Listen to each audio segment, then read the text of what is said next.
नमस्कार दोस्तों, happy study zone में आपका स्वागत है। और आज हम देखने वाले हैं 20 क्वेश्चन रीजनिंग का। तो काफ़ी ज़बरदस्त और शानदार सेशन रहने वाला है, क्योंकि 60 मार्क्स के लिए हम देखने वाले हैं। तो अगर आपका लक्ष्य है 60 में 60 रीजनिंग में लाना, तो आपके लिए ये महत्वपूर्ण और शानदार सेशन रहने वाला है।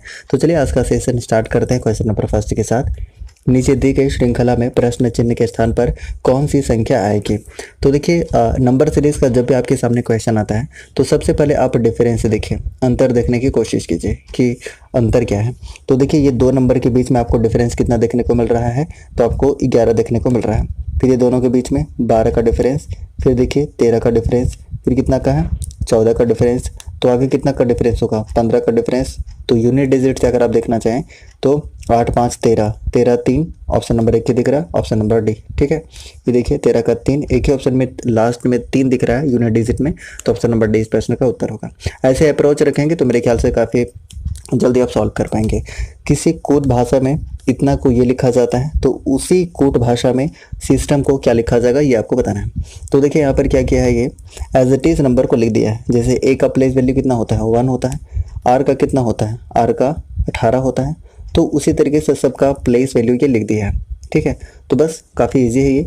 तो सबसे पहले 19, फिर 25, 19, 20 कौन सा ऑप्शन में देखने को मिल रहा है 19। ये देखिए, ये दोनों ही ऑप्शन है जो कि सेम आपको मिल रहा है। ये दोनों तो खत्म हो गए क्योंकि इसमें 21 है 20 है नहीं, तो ये ही दोनों ऑप्शन तो खत्म हो गया। 18 से शुरू है, तो ये दोनों ऑप्शन एलिमिनेट हो गया। अब देखिए लास्ट में कितना है, एम है, एम का कितना होता है 13 होता है, 14 नहीं होता है। तो ऑप्शन नंबर सी इस प्रश्न का उत्तर हो जाएगा। ठीक है, option number C. Next question आपको बताना है कि जिस प्रकार मूल्यवान का संबंध कीमती से है, उसी प्रकार सूखा का संबंध किससे होगा। तो सूखा, सूखा मतलब निर्लज, निर्जल। ऑप्शन नंबर क्या हो जाएगा, निर्जल इस प्रश्न का उत्तर हो जाएगा। राइट। चलिए क्वेश्चन नंबर 4 देखिए कि नीचे प्रश्न आकृतियों में दिखाए अनुसार कागज को मोड़कर छेदने तथा खोलने के बाद यह किस उत्तर आकृति जैसा दिखाई देगा, ये आपको बताना है। और प्रश्न आकृतियां दी गई हैं। अब देखिए, आप जब खोलेंगे आप इसको, आप देखिए यहाँ पर खोलेंगे तो यहाँ पर भी आपको 4 दिखाई देगा। राइट। जब इसको फिर से खोलेंगे तो यहाँ भी 4 दिखाई देगा और यहाँ भी 4 दिखाई देगा। कौन सा ऑप्शन में है, ऑप्शन नंबर बी में है। तो ऑप्शन नंबर बी इस प्रश्न का उत्तर हो जाएगा। राइट। चलिए 5 नंबर क्वेश्चन अब देखिएगा जरा कि ये आपको नंबर दिया हुआ है और प्रत्येक विषम संख्या में एक की कमी करने पर, जो विषम है एक की कमी किया जा रहा है और जो सम है उसमें एक बढ़ाया जा रहा है। तो नई संख्याओं का योग क्या होगा। काफ़ी इजी है, आप इसको बहुत ही आसानी से बना सकते हैं। तो जो विषम है उसमें क्या करना है, एक ही कमी करना है। विषम कौन कौन सा है, तो 5 और 3 है। तो 5 और 3 में कमी करिए तो कितना हो जाएगा, 4 और 2 हो जाएगा। राइट। और जो सम है उसमें क्या करना है, एक बढ़ाना है। तो सम में एक एक बढ़ाते चाहिए, तो सम यानी कि 4 और 1 5 हो जाएगा। राइट। उसके बाद फिर से सम आपके पास क्या है, आपके पास देखने को मिलेगा 6, 6 में फिर से एक बढ़ाएगा तो 7 हो जाएगा। और यहाँ पे 8 है तो 1 9 हो जाएगा। और सभी को अब जोड़ दीजिए तो कितना हो जाएगा, 4 और 2 6 5 11, 11 और 7 18, 18 और 9 27। 27 को ऑप्शन में दिखाई दे रहा है आपको, बिल्कुल भी दिखाई नहीं दे रहा है। तो आप कह सकते हैं कि इसका आंसर क्या हो जाएगा, ऑप्शन नंबर डी हो जाएगा। इनमें से कोई नहीं, तो ऑप्शन नंबर डी इस प्रश्न का सही उत्तर होगा। नेक्स्ट क्वेश्चन है, इसका आंसर करेगा कि उस विकल्प का चयन कीजिए जो तीसरी संख्या उसी प्रकार संबंधित है जिस प्रकार पहली संख्या दूसरी संख्या से संबंधित है। हालांकि आपको इतना पढ़ने की आवश्यकता नहीं है, लेकिन फिर भी एक बार आप पढ़ लीजिएगा। 7 का क्यूब कीजिए और 1 जोड़ दीजिए। ठीक है, और इसमें क्या करना है, 11 का क्या करना है, क्यूब करना है और 1 जोड़ देना है, यानी कि 13 31 में 1 जोड़ेंगे तो 32। ऑप्शन नंबर 20 प्रश्न का उत्तर हो जाएगा। क्लियर, इजी है। अगला क्वेश्चन आपके सामने, हाँ ये क्वेश्चन आपको आराम से करना होगा। 7 नंबर क्वेश्चन बड़े ही आपको आराम से करना होगा। क्लियर। तो देखिए यहाँ पर आपके सामने क्वेश्चन क्या है कि एक परिवार में 6 सदस्य हैं, P Q R S T U, और पी और क्यू क्या है, एक विवाहित जोड़ा है। अब देखिए यहीं से आपको बनाना शुरू कर दीजिए कि पी और क्यू जो है, पी और क्यू क्या है, एक विवाहित जोड़ा है। पी पुरुष है, पी पुरुष है, पी क्या है, पुरुष है, तो क्यू ऑटोमेटिक क्या हो जाएगा, महिला हो जाएगी। राइट। एस आर का एकमात्र पुत्र है। अब देखिए एस जो है आर का क्या है, आर का एकमात्र पुत्र है। जो किसके लिए आता है, जो आता है जस्ट पहले के लिए, जो जस्ट पहले के लिए आता है, जो पी का भाई है। मतलब ये आर के बारे में बात कर रहा है। आर जो है वो किसका भाई है, तो पी का भाई है। और अभी हम लोगों ने देखा था ना कि पी और क्यू क्या है, एक विवाहित जोड़ा है। और पी यहाँ पर क्या बता दिया था, मेल बता दिया था। तो क्यू क्या हो जाएगा, एक फीमेल हो जाएगा, नहीं हो जाएगा, बिल्कुल हो जाएगा। राइट, इतना समझ गया। उसके बाद नेक्स्ट आपके सामने क्या कह रहा है कि टी एस की बहन है। टी जो है वो एस की बहन है। ये लीजिए ए इसकी बन हमने बना दिया टी को। क्लियर। और यू देखिए यहाँ पर ये कह रहा है कि क्यू जो है वो यू की पुत्र वधू है। ठीक है, क्यू जो है यू की पुत्र वधू है। मतलब पुत्र वधू बनाने के लिए आप क्या करेंगे कि ये जो है इसका कोई ससुर होना चाहिए, और ससुर कौन होगा, इसके पति का, इसके पति का जो पिताजी होंगे वो ससुर होंगे। मतलब यहाँ पर ये बात कर रहा है यू के बारे में, राइट। तो यू किसका हो जाएगा, तो आर और पी का पिता हो जाएगा। और पी का पिता कौन कौन हो जाएगा, पिता नहीं, पिता है या माता अभी नहीं पता, बस इतना पता है कि यू का क्या है, पुत्र वधू है। चलिए अगला लाइन पढ़ते हैं, क्लियर हो जाएगा। अब कह रहा है कि जिसका पति मर चुका है, जिसका मतलब जिसका उसके पहले के लिए आता है तो यू के लिए आया हुआ है, जिसका मतलब पति मर चुका है, इसका जो पति है वो मर चुका है। इसका मतलब ये क्लियर हो गया कि जब पति मर चुका है इसका मतलब ये महिला रही होगी, ये महिला रही होगी। तो यहाँ से ये क्लियर हो गया कि यू जो है वो महिला है और इसका पति तो चूंकि मर चुका है। क्लियर। तो यहाँ पर पूछा है आपसे कि परिवार में पुरुषों की संख्या कितनी है, तो पुरुषों की संख्या कितनी है आप बताइए, खुद बता सकते हैं आप। तो आप देखिए कि एक ए पुरुष आपको आर देखने को मिल गया, पी देखने को मिल गया और एच देखने को मिल गया, 3 पुरुष आपको देखने को मिल रहे हैं और यही इस प्रश्न का उत्तर भी है, राइट। तो इसका आंसर क्या हो जाएगा बताइए, इस प्रश्न का उत्तर हो जाएगा 3। तो जितने भी आप 3 आंसर कर रहे हैं, ऑप्शन नंबर बी आंसर कर रहे हैं, बी इस प्रश्न का उत्तर होगा। बस आराम से बनाइएगा, बिल्कुल बन जाएगा। नेक्स्ट क्वेश्चन आपके सामने है, इजी क्वेश्चन है। बताइएगा कि यदि नीचे दी गई आकृति में दाईं ओर ये दाईं ओर दर्पण रखा जाए तो बनने वाली सही दर्पण प्रतिबिंब का चयन कीजिए। अब देखिए ये वाला जो ऐसे है ये ऐसे हो जाएगा, कौन सा ऑप्शन में दिख रहा है, तो ये वाला में भी दिख रहा है, ये वाला में भी दिख रहा है, राइट। तो ये ऑप्शन दोनों तो ख़त्म हो गया, राइट। अब उसके बाद देखिएगा कि आपको और क्या देखना है, और आपको क्या देखना है, आपको ये देखना है कि ये वाला जो है वो आपको अपोजिट साइड देखने को मिलेगा, लेकिन इसमें क्या है ना कि ये उलट गया है, यानी कि ऐसे होना चाहिए था ना, लेकिन आपके सामने ऐसे है। तो ये वाला भी ऑप्शन एलिमिनेट हो गया। ऑप्शन क्या बच गया, ऑप्शन डी, और ऑप्शन नंबर डी इस प्रश्न का उत्तर हो जाएगा। ठीक है। नेक्स्ट है 9 नंबर क्वेश्चन, ये भी इजी है। देखिए इसमें डायरेक्ट इतना क्वेश्चन पढ़ने की आवश्यकता है नहीं, बस डायरेक्ट कथन को देखते हैं। सभी पोस्ट कार्ड लिफाफे हैं, सभी पोस्ट कार्ड क्या हैं, लिफाफे हैं। ठीक है भाई, कोई भी लिफाफा कागज़ नहीं है, कोई भी लिफाफा कागज़ नहीं है, नहीं है, मना किया हुआ है, राइट। ओके। नेक्स्ट अब देखते हैं निष्कर्ष क्या कह रहा है कि कुछ लिफाफे पोस्ट कार्ड है, कुछ लिफाफे पोस्ट कार्ड है। जी हाँ बिल्कुल सही है, कोई भी कागज़ लिफाफा नहीं है। देखिए ये रहा लिफाफा, ये रहा कागज़, ये डायरेक्ट मना किया हुआ है, ये तो स्टेटमेंट में ही बोल दिया था, तो ये भी सही है। उसके बाद कोई भी पोस्ट कार्ड कागज़ नहीं है, तो डायरेक्ट ऊपर वाला से मना किया हुआ तो अंदर वाला भी तो मना ही हो जाएगा, तो ऑप्शन नंबर 3 भी सही है। तो सारे के सारे सही हैं। ऑप्शन सी 1 2 3 दोनों मतलब तीनों सही है, तो ऑप्शन नंबर सी इस प्रश्न का उत्तर हो जाएगा। क्लियर। कौन सा क्वेश्चन था, ये क्वेश्चन 9 था। अब क्वेश्चन नंबर 10 देखिएगा, क्वेश्चन नंबर 10। अब देखिए इसको क्या करना है, सार्थक क्रम में आपको अरेंज करना है। तो देखिए आप जानते हैं बिग ब्योर या बैजानी हपी नाला, बै जा नी हपी नाला ना ला लास्ट में 2 देखने को मिल रहा है, लास्ट में 2 जो 3 से शुरू है, हालांकि तीनों 3 से शुरू है लेकिन लास्ट में 2 एक ही ऑप्शन में है, ऑप्शन नंबर डी। तो ऑप्शन नंबर डी इस प्रश्न का उत्तर हो जाएगा। वैसे अगर आप चेक करना चाहें तो एक बार चेक कर लीजिएगा, बै जा नी हपी नाला अरेंज कर लीजिए, ऑप्शन डी आपको देखने को मिलेगा, ऑप्शन नंबर डी। ठीक है। ओके। अब 11 नंबर क्वेश्चन देखते हैं, ज़रा ध्यान से देखिएगा। देखिए इसमें क्या करना है, आपको आपस में बदलना है चिन्ह को। तो कौन कौन सा चिन्ह बदलने पर होगा, तो आप देखिएगा कि अगर हम प्लस और इंटू को आपस में ये करते हैं, इंटरचेंज करते हैं, तो क्या डिफरेंस आ सकता है। तो देखिए ये तो कितना बन जाएगा, ये तो 2 बन जाएगा, राइट। और अगर हम ये वाला इंटू कर देते हैं तो ये 12 बन जाएगा, राइट।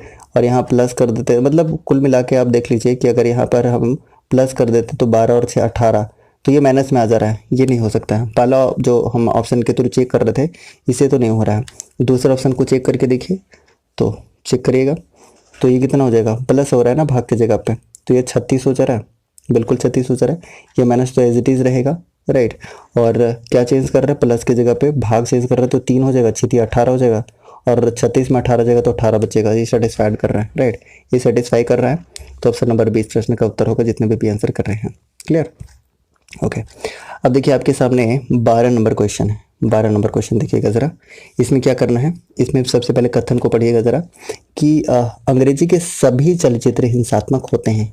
देखिए आपने सब कुछ भी अज्यूम नहीं करना है, जो स्टेटमेंट बोल रहा है उसी को ध्यान से देखना है। कुछ लोगों को अंग्रेजी चलचित्र देखना अच्छा लगता है, ठीक है, ओके। अब निष्कर्ष देखते हैं कि अंग्रेजी चलचित्र देखने वाले सभी लोगों को हिंसा अच्छी लगती है। हाँ, हो सकता है, इसके बारे में देखते हैं। दूसरा क्या है कि जिन लोगों को हिंसा अच्छी लगती है वे सभी अंग्रेजी चलचित्र देखते हैं। दूसरा तो बिल्कुल भी गलत है, दूसरा बिल्कुल भी गलत है, दूसरा तो सही नहीं है। लेकिन कुछ हद तक स्टेटमेंट के अनुसार ऑप्शन नंबर 1 जो है वो सही लग रहा है, तो ऑप्शन नंबर ए इस प्रश्न का उत्तर हो जाएगा, ठीक है। नेक्स्ट है 4 लोग MNO और P ताश खेल रहे हैं। अब देखिए 4 लोग कैसे ताश खेलेंगे, तो इस अंदाज में खेलेंगे, ये लीजिए इस अंदाज में होंगे, क्लियर, इस अंदाज में होंगे। M बाईं ओर है N के बाईं ओर है, N के बाईं ओर क्या रख देते हैं, M को रख देते हैं, क्लियर। अच्छा P बाईं ओर है O के, ठीक है, P जो है O के क्या है, बाईं ओर है, ये लीजिए मैंने रख दिया। तो इनमें से कौन जोड़ीदार है, इनमें से कौन जोड़ीदार है ये आपको बताना है। तो देखिए आपको कौन सा जोड़ीदार देखने को मिल रहा है, आप P और O देखिए, ये रहा P और ये रहा O, ये तो जोड़ीदार नहीं हुआ, ये गलत हो गया। उसके बाद देखिए M और N ये भी नहीं है। फिर देखिए M और P ये भी नहीं है। तो N और P, हाँ ये तो मिल गया, ये लीजिए N और P ये वाला आपको देखने को मिल रहा है, तो ऑप्शन नंबर डी इस प्रश्न का उत्तर हो जाएगा, क्लियर। तो ऑप्शन नंबर क्या करेंगे, ऑप्शन नंबर डी। तो डी जितने भी कर रहे हैं बिल्कुल सही है, ठीक है। चलिए अब 14 नंबर क्वेश्चन देखिएगा। 14 नंबर क्वेश्चन आपके सामने क्या कह रहा है, देखिए ये काफ़ी इजी क्वेश्चन है, समझिएगा ज़रा, आप आसानी से इसको कर सकते हैं, बड़े ध्यान से समझिएगा। ये कर क्या रहा है एक्चुअली में, आप देखिए यहाँ 25 का स्क्वायर करके मतलब 25 का स्क्वायर किया, मतलब 5 का स्क्वायर 25 हुआ और 2 का स्क्वायर 4 हुआ, घटा दिया दोनों को 21 आ गया। उसी तरह से 36 में से 9 घटा दिया, 49 में से 16 घटा दिया, तो 81 में से 4 घटाएंगे 77 बचेगा, ऑप्शन नंबर ए, ठीक है, स्क्वायर करके घटा दिया गया है, क्लियर, ओके। अब देखिए 15 नंबर क्वेश्चन देखते हैं, काउंट करना है कि त्रिभुज कितने हैं। तो एक चीज़ आप समझिएगा कि 1 2, तो 1 2 ये हो गया और एक बड़ा वाला 3 हो गया, यानी कि एक वाले बॉक्स में आपको 3 देखने को मिल रहा है। तो 3 यहाँ पर और 3 यहाँ पर, 3 3 कितना हो गया, 6 हो गया, 3 3 6 तो हुआ ही, साथ ही साथ आप समझिएगा कि ये वाला भी देखने को मिल रहा है और एक ये वाला भी, ये वाला त्रिभुज और एक ये वाला भी। तो एक वाले में आपको कितना देखने को मिल रहा है, 8 देखने को मिल रहा है, ठीक है, क्योंकि 3 यहाँ 3 यहाँ, 3 3 6 हो गया, एक 7 हो गया और एक 8 हो गया। तो एक वाले बॉक्स में आपको 8 देखने को मिल रहा है, इसमें भी 8 देखने को मिल रहा है, इसमें भी 8 देखने को मिल रहा है। अब समझिएगा 8, एक ये और एक ये, 8, फिर यहाँ पर 2 हो जाएगा। फिर आप ज़रा ध्यान दीजिएगा, एक ये वाला और एक ये वाला, 2 और ऐड हो गया, 8 दिए 24 और 2 26, इस प्रश्न का उत्तर हो जाएगा, क्लियर। तो आंसर क्या करेंगे, ऑप्शन नंबर सी। तो ये 15 नंबर क्वेश्चन था, 15 नवंबर क्वेश्चन, और इसका आंसर क्या हो जाएगा, ऑप्शन नंबर सी, क्लियर। चलिए अब 16 नंबर क्वेश्चन अब ज़रा देखते हैं। 16 नंबर क्वेश्चन देखिएगा ज़रा क्या कह रहा है। ये देखिए डायग्राम आपके पास दिया हुआ है, डायग्राम दिया हुआ है, इतना लंबा चौड़ा कहानी पढ़ने की ज़रूरत नहीं है, पहले आप क्वेश्चन पढ़िए। क्वेश्चन क्या कह रहा है कि कितने क्रिकेटर शतरंज खिलाड़ी तो हैं लेकिन क्लर्क नहीं है, ये क्लर्क से मना किया हुआ है। तो सबसे पहले ढूंढे कि क्लर्क कहाँ है, क्लर्क किसको रिप्रेजेंट कर रहा है, देखिए वृत्त को कर रहा है, यानी कि जो वृत्त के अंदर होगा, जो वृत्त के अंदर होगा उसको एलिमिनेट करना, वो नहीं होना चाहिए, राइट। क्या क्वेश्चन क्या कह रहा था कि जो क्रिकेटर हैं और शतरंज खिलाड़ी हैं, तो 3 डायग्राम है तो 2 ही हो जाएगा, यानी कि क्या हो जाएगा 22, इस प्रश्न का उत्तर हो जाएगा। तो स्मार्ट अप्रोच रखेंगे तो आप जल्दी बना सकते हैं, राइट। चलिए 22, ऑप्शन नंबर सी इस प्रश्न का उत्तर हो जाएगा, जितने भी सी कर रहे हैं सही है, राइट, ओके। तो ये क्वेश्चन नंबर 16 था। अब 17 नंबर देखिएगा, 17 नंबर क्वेश्चन ये आपका डायरेक्शन से है, राइट, दिशा से है। अब समझिएगा इसको आसानी से, क्या कह रहा है आपके सामने कि सागर पूर्व से पश्चिम की ओर, ये लीजिए ये पूर्व है, ये पश्चिम की ओर जा रहा है, ओके, जाइए, कितना जा रहा है 8 किलोमीटर, ठीक है। नेक्स्ट है कि फिर दाईं ओर मुड़कर कितना 2 किलोमीटर चलता है, ये लीजिए दाहिना कर देते हैं और 2 किलोमीटर मुड़ा देते हैं। अंत में फिर से वो दाएं मुड़कर 5 किलोमीटर चलता है, ये लीजिए भाई 5 किलोमीटर इसको हम चला देते हैं, ये लीजिए 5 किलोमीटर इसको चला दिए। अब प्रारंभिक बिंदु से, ये रहा प्रारंभिक बिंदु, प्रारंभिक बिंदु से अब वो किस ओर है, ये वाला पोजीशन पूछ रहा है। तो देख लीजिए आप इसको, बस पोजीशन निकाल लीजिए। तो ये उत्तर हो गया और ये पश्चिम हो गया। उत्तर पश्चिम कौन सा ऑप्शन में देखने को मिल रहा है, ऑप्शन नंबर बी, आंसर हो जाएगा B, clear, okay. Next question आपके सामने है, क्वेश्चन नंबर कौन सा हो जाएगा 18 नंबर क्वेश्चन। देखिएगा ज़रा इसको कैसे सॉल्व किया जाता है। देखिए आपका क्या एंड का विपरीत पूछ रहा है कि एंड का विपरीत क्या होगा। अब देखिए इसमें बहुत आसानी से क्या करिए कि कोई भी जो कॉमन आपको दिख रहा है उसको आप ले लीजिए। देखिए आप प्लस प्लस यहाँ ले सकते हैं, प्लस प्लस ले सकते हैं, या फिर परसेंटेज परसेंटेज को ले सकते हैं। तो किसी भी एक को आप ले लीजिए। तो हम यहाँ पर परसेंटेज को ले लेते हैं। अभी आपको समझ आएगा कि हम क्या कहना चाह रहे हैं। सबसे पहले आप परसेंटेज लीजिए, ठीक है। और परसेंटेज को क्या करिए कि क्लॉकवाइज आप इसको अरेंज कर लीजिए। तो ये वाला हो जाएगा, उसके बाद फिर हैच हो जाएगा, ठीक है। उसके बाद परसेंटेज के नीचे परसेंटेज लिखिए और फिर से क्लॉकवाइज चलिए। तो इसके नीचे क्या हो जाएगा बताइए, इसके नीचे प्लस हो जाएगा, फिर इसके नीचे क्या हो जाएगा, एंड हो जाएगा। और पूछा क्या है, किसके विपरीत, तो एंड के विपरीत क्या देखने को मिल रहा है, तो हैच देखने को मिल रहा है। मतलब नहीं है कि इसका क्या होगा, इसका क्या होगा, इससे आपको कोई परेशानी नहीं होनी चाहिए। बस आप ये समझिए कि एंड का जो आपको विपरीत मिल गया वो क्या मिल गया, हैज मिल गया। और हैच इस प्रश्न का उत्तर है ऑप्शन नंबर ए, ठीक है।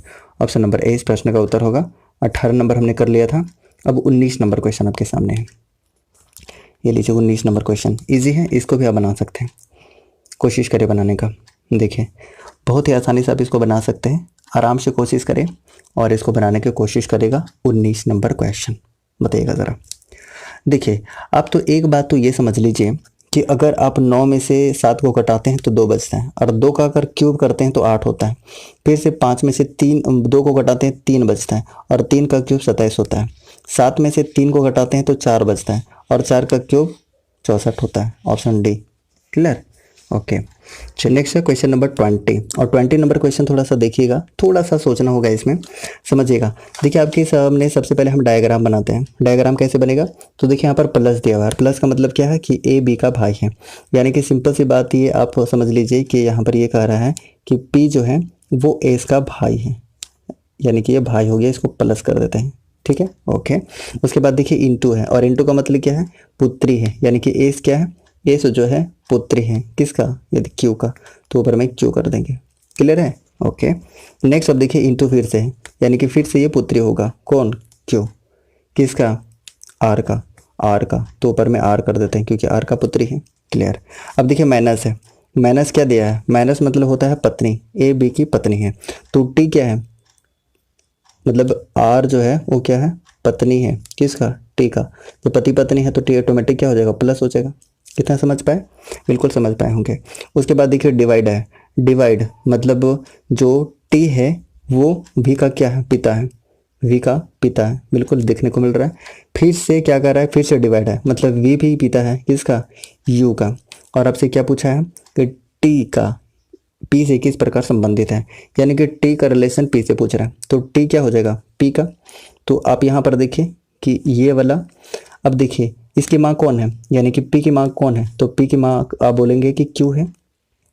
और क्यू का मतलब क्या बोल सकते हैं कि पी जो है, पी का माँ जो है वो क्यू है, और क्यू का माँ आर है, मतलब पी के लिए आर जो है वो नानी है, तो टी क्या हो जाएगा, नाना हो जाएगा, ठीक है। नाना हो जाएगा, नहीं हो जाएगा, बिल्कुल। आप अगर ध्यान से देखिएगा तो आपको निश्चित रूप से आपको ये समझ आ जाएगा। अगर आपको नहीं समझ में आया होगा तो दोबारा आप प्रीवियस करके देख लीजिएगा, आपको समझ आ जाएगा। ऑप्शन नंबर डी इस प्रश्न का उत्तर होगा। जितने भी डी आंसर कर रहे हैं डी इस प्रश्न का उत्तर है। अब देखा कि रीजनिंग का ये शानदार सेशन आपको कैसा लगा है। अगर अच्छा लगा होगा तो एक एक लाइक करिए, और जो नए हैं वो फटाफट से सब्सक्राइब कर लीजिएगा। और ये सीरीज़ क्या कंटिन्यू रखना चाहिए ये बार सारे लोग फटाफट से कमेंट करके बता दीजिएगा। तो लेते हैं विदा, मिलते हैं नेक्स्ट क्लास में, तब तक के लिए जय हिंद, bye bye, have a nice day.